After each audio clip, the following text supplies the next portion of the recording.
Hello world, you are listening to Strategikon, your window to all things security and foreign affairs. It is Sunday, February the 15th, 2015, episode 4.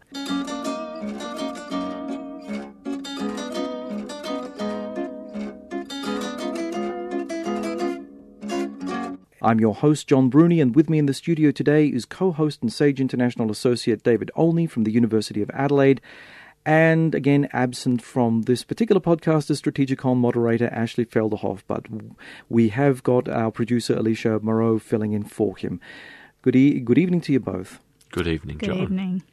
Okay, Alicia, what do we have? Well, because this week has been so interesting news-wise to people living in South Australia especially, we thought we'd do a special podcast about the submarines that are supposed to be being built in South Australia. However, there is some uncertainty about whether this will actually come to fruition because the government has now, the federal government, I must say, has now sort of reneged on their promise and is now opening it to tenders. So South Australia is only able to tender for this. What do you guys think of this whole situation? I think it's disastrous for the state. Well, come on, David. When is an open evaluation process an open tender process? I mean, I don't even understand that. I don't think anyone actually understands that. Do you understand that? An open evaluation process is an evaluation that is done openly. How do you do an open evaluation on a submarine? Well, that's a point. I mean, buying a submarine is not the same as going off to the local car yard and buying a car. No, we don't get to take the camera, we don't get to kick the tyres, and we don't get to put road tests out. Now, the problem, of course, is that once you actually get the design that you want, you're going to have to retrofit it for Australian conditions. We've got a diversity of different environmental conditions, salinity of the water, density of the water, climatic conditions of the water. Because our boats have to basically go throughout the Indian Ocean, throughout the Pacific Ocean, into Southeast Asia. I mean, these, the boats that we need to have are not stuff that we can buy off the shelf. Well, it depends on which government minister and which month you talk to about that one. For a while there, we had a government minister who was absolutely convinced that we should buy Japanese boats. And within a day of it being mentioned that we should buy Japanese boats, we had Japanese defence officials going, "Don't buy our boat." And it was astounding to have Japanese defence officials speaking to the Western media, going, "You don't want to buy this because we've been working on it for decades and we aren't going to sell you the good version. We're going to sell you something from halfway through the development process where no one in the world but us has got them.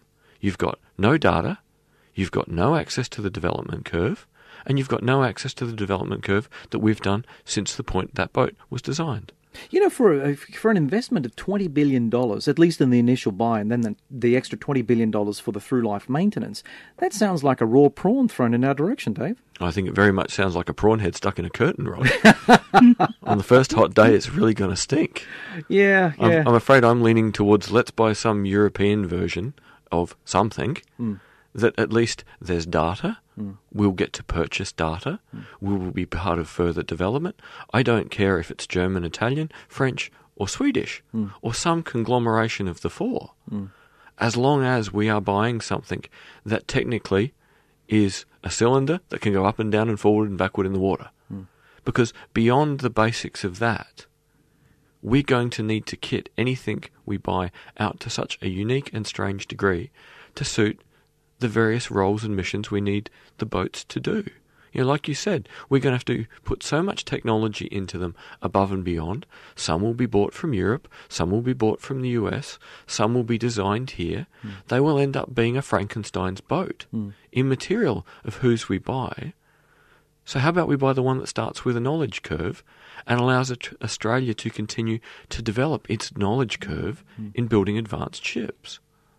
Look, I tend to agree with you. I think that we bought we bought into the whole idea of building submarines in Australia for a reason. Submarines are critical to Australia's national security. I would argue, I'd go one step further and say submarines are probably the most important platform that we have in the Australian Defence Force, especially since we are, after all, an island nation, and we're dependent on, the safe transport of goods. 95% of all goods coming into Australia comes in on the maritime sea lanes, and essentially being an island state and a trading state, if we don't have a covert and, a good piece of kit that can go out there and do the stuff necessary to help defend those sea lanes, we're going to be in serious problems. And one of the things that really affects me in terms of, talking about this kind of issue is operational sovereignty. I mean, there's some people out in the community right now who say, oh yeah, but we can give up on building submarines, and we'll have a great deal if we end up going to the Americans and asking them for a couple of nuclear powered boats, the USS Virginia class. We get a couple of those boats on, under leasing conditions. We can do all kinds of cool things. But what these folk don't seem to understand is that if we go down the leasing path, what happens if Australian and American foreign policy diverge over an issue that, is of existential threat to Australia, and the Americans then say, oh, by the way, chaps, those boats, they're really only for operations with the United States Navy. They're not meant to be for your sole national interest. What do we do in a situation like that? We end up in an enormous world of trouble. Yeah, I'd say. Now, that is a worst-case scenario, that the big brother doesn't want to let the little brother play with the toys anymore. Because as little brother, we're going to follow big brother around until the end of time. I think what is also significant with that issue is the Chinese have got a great desire to know what the Americans can build. Do they care what we can build? In the general sense of our capacity, they do. But the stranger a thing we build, the more advantages we get. Using any known commodity will mean there is pre-existing data out there. By the very nature of being an underpopulated, island continent, pretending to be a middle power, we need the strangest submarines we can put in the water. But, there is advantage to that, of course. The Collins class, let's have a look at that. Let's revisit it. I mean, our former Defence Minister David Johnson said we couldn't build a canoe. But, the evidence actually says something totally different. But let me make a little precursor comment here. Did we have problems with Collins class? Absolutely. It was an advanced, complex, manufactured boat, and we'd never built submarines in this country before. Do other mature shipyards with multi-billion-dollar programs, whether for surface ships or submarines, have problems putting their ships together and boats together?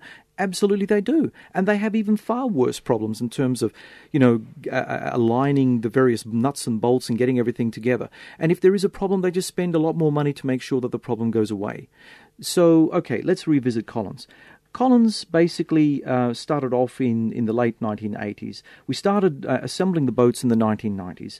But when we started getting the boats in operation, now the total boat build cost, I think, is somewhere in the vicinity of just over $5 billion. But guess what? For that, what do we end up having? We ended up having a boat that on pretty much every exercise since 2000 we have managed, and if we use the US Navy as the benchmark, in every exercise with the US Navy we have sunk either aircraft carriers, other nuclear-powered boats, and or amphibious warships. Thank you for stating all of that, because I'm sick of being the only person that does. Every time the Collins-class submarines have gone somewhere and they haven't broken down on the way, they have kicked bottom once they got there. Absolutely. Gosh. And, some of our submariners are some of the finest in the world. It was interesting. There is a little-known YouTube clip that, that basically shows the Collins class masking itself on an exercise with the US Navy and trying to go between two islands. And the thing is that they go between these two islands, they evade a nuclear-powered boat in the process, and essentially, quote-unquote, sink an American frigate. Unbelievable. And yet, the media in this country seems to be so prejudiced against the Collins-class build because they see a multi-billion-dollar program that they don't understand, and they try to picket it, and they picket it, and they picket it, until basically the public start believing the lies that have been spun out by the media. This is just simple disinformation. I really wonder sometimes, and I don't like conspiracy theories, if this is defence actually very effectively feeding the media garbage because they know the media will repeat garbage. That is if they paid any attention to Collins and they paid any attention to exercises and the brief memos released after exercises, they would have to shut up and reconsider. And yet, for the sake of being in the midst of a region that is in the midst of an arms race, unpredictable submarines that no one else has got, that no one's got a data set on, has given us a massive advantage that we'll probably never ever want to admit, at going and peeking at people and going, what are you doing, what did you buy, and do you know how to use it? And if we've got the experience now to go, we can build a boat that is effective, We'll have problems. Everything has problems. The reality is, even with all the problems that Collins class has, they're fixable problems. If we had a bigger navy, more money, more time, it's not a single problem that couldn't be fixed. We have young British officers quitting the British Navy because they'll never get to crew on an Astute class submarine, and coming to Australia because they can't have a nuclear one, but they can have this strange thing in Australia. All right, their families get a nice life, but they get a genuinely interesting career. The technology they use, the people they serve with, and the significance of the mission. And the media hype and the hype from defence ministers has neglected the significant mission. I think it's interesting that you say about this Frankenboat that we've created for ourselves, which is actually serving our national interest really well. I mean, it should probably be called the Bunyip class as opposed to the Collins class. But having said that, I think that from my contacts with people who do know these things, the Collins class submarine is still to this day one of only 2 submarine diesel-electric boats that cannot be caught by the U.S. Navy. And again, going back to the fact that if the U.S. Navy is the benchmark, technologically speaking, on the high seas, that says something about Australian ingenuity that should be out in the public firmament. I mean, we should be proud of the fact that we built something against all odds. And did we take some financial hits? Fine, yes, we took some financial hits. But ultimately, we've got a fantastic national asset. So this comes down to what do we do about the second-generation boat? I actually agree with you, David. I think that, I really don't care where the boats come from. I don't even care whether they come from Japan, although I do care about the manner in which they come in. If they come in a way that gives us too many hurdles, technological hurdles, because I know that the Japanese, they've never been in the marketplace before. They're probably very cagey about sharing technology, even more so than the United States or the Israelis or anyone else that we know are cagey about sharing military secrets. Then that's going to be something of a disadvantage for us, because we need our guys at DSTO to know what's going on. But apart from that, I think that the idea of getting the best boats for our guys in the submarine force is absolutely a national priority. You raise an interesting point. Why would the Japanese want to sell us submarines? What's the gain for them? And that's something that no one's made a good argument about. Why would a country that's happily poured huge amounts of dollars into its self-defense force, taking other people's ideas and pushing them to a crazy new place, finally want to sell something? Strategically, we're too small to matter to them. Yep. What are they getting? Are they getting the intel we get from our boats?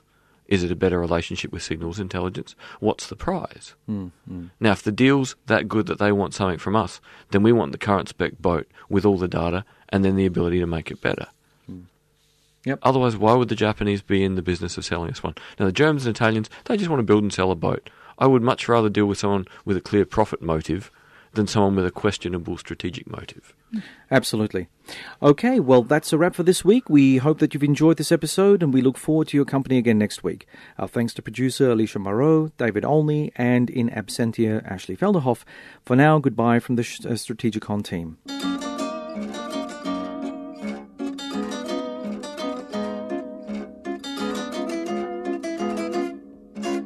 Down Periscope.